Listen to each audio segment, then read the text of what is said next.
నమస్కారం. తెలంగాణ ప్రభుత్వం ఇటీవల ఓ కీలక నిర్ణయం తీసుకుంది. అవును. అదేంటంటే రాష్ట్రంలో ఈ మైక్రో బ్రూవరీలను విస్తరించడం అన్నమాట.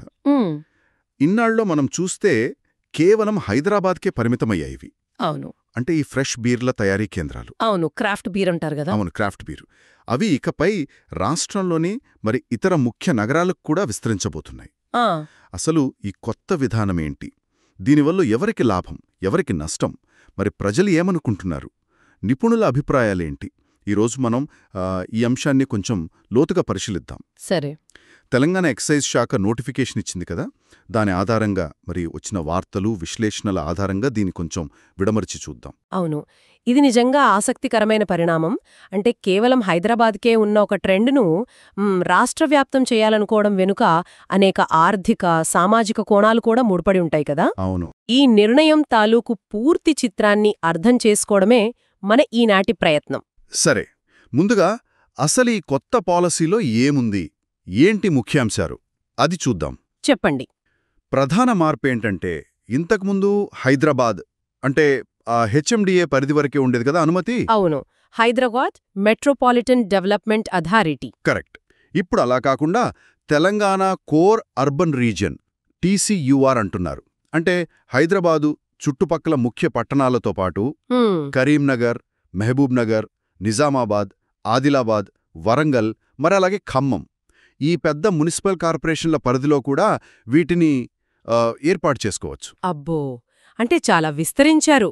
కేవలం రాజధానికే కాకుండా రాష్ట్రంలోని ఇతర ముఖ్య నగరాలకు కూడా ఈ క్రాఫ్ట్ బీర్ అనుభవాన్ని తీసుకెళ్తున్నారన్నమాట. అంతే. ఇది ఒక రకంగా పెరుగుతున్న పట్టణీకరణకు, మారుతున్న అభిరుచులకు కూడా అద్దం పడుతోంది కదా. నిజమే. మరి ఎక్కడ పెట్టొచ్చు వీటిని అంటే స్టార్ హోటళ్లు, రెస్టారెంట్లు, బార్లు, లైసెన్స్ ఉన్నవి, క్లబ్బులు, ఇంకా పర్యాటక ప్రాముఖ్యత ఉన్న ప్రదేశాలు, అక్కడ కూడా అనుమతి ఇచ్చారు. సరే. అయితే ఒక కండిషన్ పెట్టారు.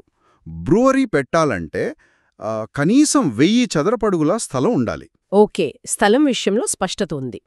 మరి ఫీజులు, ఆర్థికపరమైన విషయాలెలా ఉన్నాయి? ఫీజుల విషయానికొస్తే అప్లై చేయడానికి ₹1,00,000. ఇది నాన్ రిఫండబుల్. సరే. లైసెన్స్ వచ్చాక ఏటా ₹5,00,000 లైసెన్స్ ఫీజు కట్టాలి. అయితే ఏటా 5 లక్షలు. అవును.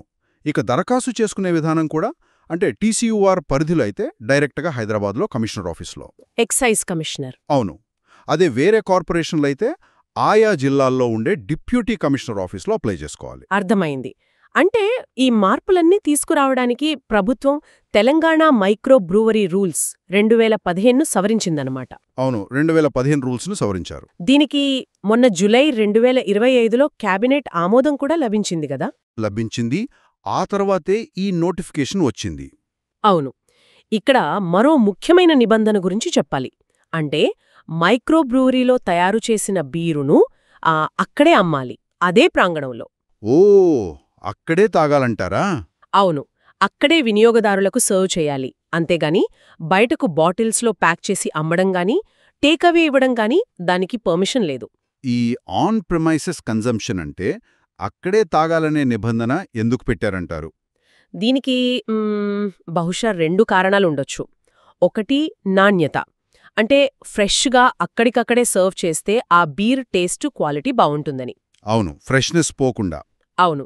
రెండోది, దుర్వినియోగం తగ్గించడమేమో. అంటే బయటకు తీసుకెళ్లే వీలు లేకపోతే పబ్లిక్ ప్లేసుల్లో తాగడంలాంటివి కొంత కంట్రోల్ చేయొచ్చని అనుకొనుండొచ్చు. లాజిక్ ఉంది. ఇది ఒక రకంగా ఎక్స్పీరియన్స్ని కూడా కంట్రోల్ చేస్తుంది కదా. అవును, వినియోగ అనుభవాన్ని నియంత్రించడానికే. అర్థమైంది. సరే, ఇప్పుడు దీనివల్ల లాభాలేంటి, పాజిటివ్స్ ఏంటి అది చూద్దాం.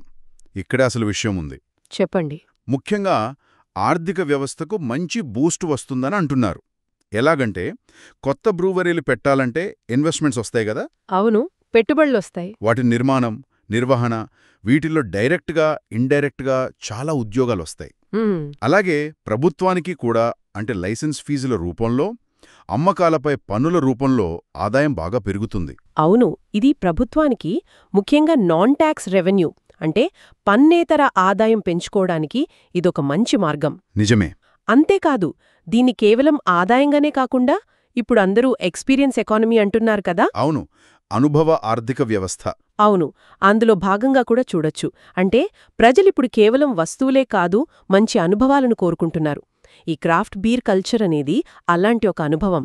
ఇది రాష్ట్రంలో పెట్టుబడులను ఆకర్షించడం, వ్యాపార వాతావరణం మెరుగుపరచడం లాంటి ప్రభుత్వ లక్ష్యాలకు కూడా సరిపోతుంది.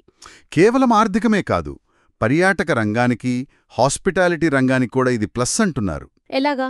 అంటే ముఖ్యంగా టూరిస్ట్ ప్లేసుల్లో, పెద్ద హోటల్స్లో, రెస్టారెంట్లలో ఇలాంటివి పెడితే అవి టూరిస్టులకు అదనపు ఆకర్షణగా మారతాయి కదా. అవును అవును. దానివల్ల ఆ ప్రాంతాలకొచ్చే విజిటర్స్ సంఖ్య పెరిగే అవకాశం ఉంటుంది. ఖచ్చితంగా. హాస్పిటాలిటీ సెక్టార్కు ఇదొక వాల్యూ అడిషన్ లాంటిది. హోటల్లో ఉండేవారికి, రెస్టారెంట్కి వచ్చేవారికి ఒక స్పెషల్ ఆఫరింగ్ లాగా ఉంటుంది. వాళ్ల బిజినెస్కు హెల్ప్ అవుతుంది. ఇక కన్జ్యూమర్ వైపు నుంచి చూస్తే వినియోగదారులకేం లాభం? వాళ్లక్కూడా లాభమే కదా. స్థానికంగా ఫ్రెష్గా తయారు చేసిన బీర్ దొరుకుతుంది. రకరకాల ఫ్లేవర్స్, ఇప్పుడు మామూలుగా దొరికే వాటికంటే భిన్నంగా ఫ్రూటీ నోట్స్తో, లేక స్ట్రాంగ్గా, లైట్గా. అవును, చాలా వెరైటీలొస్తాయి. వెరైటీలు పెరుగుతాయి, ఎంపిక చేసుకునే అవకాశాలు పెరుగుతాయి. ఇంతకుముందు సూపర్ మార్కెట్లో 2 బిస్కెట్లు దొరికేవి, ఇప్పుడు 10 వచ్చాయనుకోండి, అలా అన్నమాట. మంచి పోలిక చెప్పారు. నిజమే, ప్రపంచవ్యాప్తంగా కూడా ఈ క్రాఫ్ట్ బియర్ మార్కెట్ బాగా పెరుగుతోంది. వినియోగదారులు, ముఖ్యంగా యువత, ఆ మాస్ ప్రొడ్యూస్డ్ బీర్ల కన్నా ఇలాంటి లోకల్, క్వాలిటీ, డిఫరెంట్ టేస్ట్స్ ఉన్న వాటి వైపే మొగ్గు చూపుతున్నారు. అంటే ఈ గ్లోబల్ ట్రెండ్ను తెలంగాణ కూడా అందిపుచ్చుకుంటోందన్నమాట అనిపిస్తోంది. ఇది చిన్న ఉత్పత్తిదారులకు కూడా మంచిదే. అవును, ఆ పాయింట్ కూడా ముఖ్యమే. చిన్న వ్యాపారాలకు, లోకల్ ఎంటర్ప్రెన్యూర్లకు కూడా ఇదొక అవకాశం అంటున్నారు. ఎందుకంటే పెద్ద బ్రూవరీ ప్లాంట్ పెట్టాలంటే ఎంత ఖర్చు అవుతుందో? చాలా అవుతుంది. అవును, మైక్రో బ్రూవరీకయ్యే ఖర్చు కొంచెం తక్కువే కదా. లైసెన్స్ ఫీజులు కూడా మరీ విపరీతంగా లేకపోతే చిన్న వ్యాపారస్తులు కూడా ట్రై చేయొచ్చు. నిజమే. ఇది స్థానిక ఆర్థిక వ్యవస్థకు కూడా మంచిది. అంటే స్థానిక ముడిసరుకులు వాడటం, స్థానికులకే ఉద్యోగాలు రావటం, ఇలాంటివి జరగచ్చు. సో ఆర్థికంగా చూస్తే, వ్యాపారపరంగా చూస్తే ఈ విస్తరణలో చాలా పాజిటివ్స్ కనిపిస్తున్నాయి. అయితే ప్రతి నాణేనికి రెండో వైపు ఉంటుంది కదా. ఖచ్చితంగా. ఈ నిర్ణయంపై కొన్ని సీరియస్ ఆందోళనలు, వ్యతిరేకతలు కూడా ఉన్నాయి. వాటి గురించి కూడా మనం తప్పకుండా మాట్లాడుకోవాలి. సరే. ముఖ్యంగా సామాజిక ప్రభావం. దీని గురించి ఎక్కువ ఆందోళన వ్యక్తం చేస్తున్నారు. మద్యం, అది ఇలాంటి కొత్త ఆకర్షణీయమైన రూపాల్లో ఇంత ఈజీగా అందుబాటులోకి వస్తే దాని వినియోగం బాగా పెరిగిపోతుంది. ఇది కుటుంబాల్లో గొడవలకు, హింసకు, సమాజంలో అశాంతికి దారితీస్తుందని కొందరు సామాజిక కార్యకర్తలు, మహిళా సంఘాల వాళ్లు భయపడుతున్నారు. ఇది చాలా చాలా వాస్తవమైన ఆందోళనండి. ఎందుకంటే మద్యం లభ్యత పెరిగితే వినియోగం పెరిగే అవకాశం ఉంటుంది. అది స్టాటిస్టికల్గా ప్రూవ్ అయిన విషయం. అవును. ముఖ్యంగా యువత, కాలేజ్ స్టూడెంట్స్ వాళ్ళు ఈజీగా ఇలాంటి వాటికి అట్రాక్ట్ అయ్యి వ్యసనాలకు లోనయ్యే ప్రమాదముందని వాళ్ళు ఆందోళన చెందడంలో అర్థముంది. రెస్పాన్సిబుల్ డ్రింకింగ్ గురించి అవగాహన లేకపోతే ఇబ్బందులు తప్పవు. ఇంకో పెద్ద ఛాలెంజ్ ఏంటంటే రెగ్యులేషన్, నియంత్రణ. అవును, అది చాలా ముఖ్యం. ఇప్పుడు రాష్ట్ర వ్యాప్తంగా ఇన్ని కొత్త లైసెన్సులు ఇచ్చాక వాటన్నిటినీ సరిగ్గా మానిటర్ చేయడం ప్రభుత్వానికి పెద్ద టాస్కే కదా. కత్తిమీద సాములాంటిది. అవును, వాళ్ళు క్వాలిటీ స్టాండర్డ్స్ పాటిస్తున్నారా? బీర్లో ఆల్కహాల్ పర్సెంటేజ్ కరెక్ట్గా ఉందా? హైజీన్ ఎలా ఉంది? ఏమైనా రూల్స్ వైలేట్ చేస్తున్నారా అని కంటిన్యూస్గా చెక్ చేయడం, యాక్షన్ తీసుకోవడం ప్రాక్టికల్గా ఎంతవరకు సాధ్యం? ఏమంటారు? మీరు చాలా చాలా కీలకమైన ప్రశ్న అడిగారు. ఈ రెగ్యులేటరీ ఓవర్సైట్ అనేది ఈ పాలసీ సక్సెస్ అవ్వాలంటే అత్యంత ముఖ్యం. ఊరికే లైసెన్సులిచ్చి వదిలేస్తే సరిపోదు. వాటిని నిరంతరం పర్యవేక్షించడానికి ఒక స్ట్రాంగ్, అవినీతి లేని వ్యవస్థ ఉండాలి. క్వాలిటీ లేని బీరు అమ్మినా, కల్తీ చేసినా, పరిశుభ్రత లేకపోయినా అది ప్రజారోగ్యానికి చాలా డేంజర్. నిజమే. అంతేకాదు, ఆ ఆన్ ప్రెమిసెస్ రూల్ సరిగ్గా అమలు చేస్తున్నారా లేదా అని కూడా చూడాలి. ఇది ప్రభుత్వానికి పెద్ద సవాలే, డౌట్ లేదు. ఇక హెల్త్ ఎక్స్పర్ట్స్ కూడా వార్నింగ్స్ ఇస్తున్నారు. బీర్ ఎక్కువ తాగితే ఒబేసిటీ, అంటే స్థూలకాయం, అవును, లివర్ ప్రాబ్లమ్స్, సిర్రోసిస్ లాంటివి, ఇంకా వేరే లైఫ్ స్టైల్ డిసీజెస్ పెరిగే ప్రమాదం ఉందని హెచ్చరిస్తున్నారు. లాంగ్ టర్మ్లో పబ్లిక్ హెల్త్ మీద నెగటివ్ ఇంపాక్ట్ ఉంటుందని వాళ్ల వాదన. అవును, ఆల్కహాల్ ఏ రూపంలో తీసుకున్నా అది మోతాదుకు మించితే ఆరోగ్యానికి మంచిది కాదు. ముఖ్యంగా బీరులో క్యాలరీలెక్కువ ఉంటాయి. కాబట్టి కన్జంప్షన్ పెరిగితే ఒబేసిటీ లాంటివి పెరగొచ్చు. ఆర్థిక లాభాల కోసం ప్రజల ఆరోగ్యాన్ని పణంగా పెట్టకూడదు అనేది వాళ్ళ మెయిన్ పాయింట్. చివరిగా ఎన్విరాన్మెంటల్ ఇంపాక్ట్ గురించి కూడా మాట్లాడాలి. పర్యావరణ ప్రభావం. అవును, బీరు తయారీకి చాలా నీళ్లు కావాలి. అవును, వాటర్ ఇంటెన్సివ్ ప్రాసెస్ అది. అలాగే ప్రొడక్షన్లో వేస్ట్ మెటీరియల్స్, వేస్ట్ వాటర్ వస్తుంది. ఈ నీటి వాడకాన్ని, వేస్ట్ మేనేజ్మెంట్ని సరిగ్గా కంట్రోల్ చేయకపోతే లోకల్ వాటర్ రిసోర్సెస్ మీద ప్రెషర్ పడుతుంది, పొల్యూషన్ కూడా అయ్యే ఛాన్స్ ఉంది. ఇది కూడా ముఖ్యమైన అంశమే. ముఖ్యంగా నీటి కొరత ఉండే ప్రాంతాల్లో పెడితే ఆ వాటర్ యూసేజ్ మీద క్లియర్ గైడ్లైన్స్ ఉండాలి. వేస్ట్ వాటర్ ట్రీట్మెంట్ ప్లాన్స్ కంపల్సరీగా పెట్టేలా, అవి సరిగ్గా పనిచేసేలా చూడాలి. ఈ ఆందోళనల్ని చూస్తుంటే ఇక్కడొక ప్రశ్న వస్తుంది. ఏంటది? ప్రభుత్వం కేవలం ఆదాయం మీదే ఫోకస్ చేస్తుందా, లేక ఈ రిస్క్స్ అన్నిటినీ ముందుగానే అంచనా వేసి వాటిని తగ్గించడానికి అవసరమైన స్ట్రాంగ్ రెగ్యులేటరీ మానిటరింగ్ సిస్టమ్స్ని కూడా ఏర్పాటు చేస్తుందా? అది చూడాలి. ఊహించినట్టే ఈ నిర్ణయంపై రకరకాల రియాక్షన్స్ వచ్చాయి. కొందరు స్వాగతిస్తుంటే కొందరు తీవ్రంగా వ్యతిరేకిస్తున్నారు. మిశ్రమ స్పందన అన్నమాట. ముందు పాజిటివ్ రియాక్షన్స్ చూద్దాం. ఎవరు సపోర్ట్ చేస్తున్నారు? సహజంగానే బిజినెస్ వాళ్ళు, ముఖ్యంగా హాస్పిటాలిటీ, F&B సెక్టర్లో ఉన్నవాళ్లు, కొత్తగా రావాలనుకునేవాళ్లు, వాళ్ళు చాలా హ్యాపీ. వాళ్లకిదొక మంచి అవకాశం కదా. అవును, బిజినెస్ని హైదరాబాద్ బయట కూడా ఎక్స్పాండ్ చేసుకోవచ్చు, కొత్త మార్కెట్లలోకి వెళ్లొచ్చు అని వాళ్లు దీన్ని ఒక గోల్డెన్ ఆపర్చునిటీగా చూస్తున్నారు. వేరే సిటీస్లోని బీర్ లవర్స్కి, ముఖ్యంగా యూత్కి కొత్త వెరైటీస్, మంచి యాంబియన్స్ ఇవ్వగలమని వాళ్ళు ఆశపడుతున్నారు.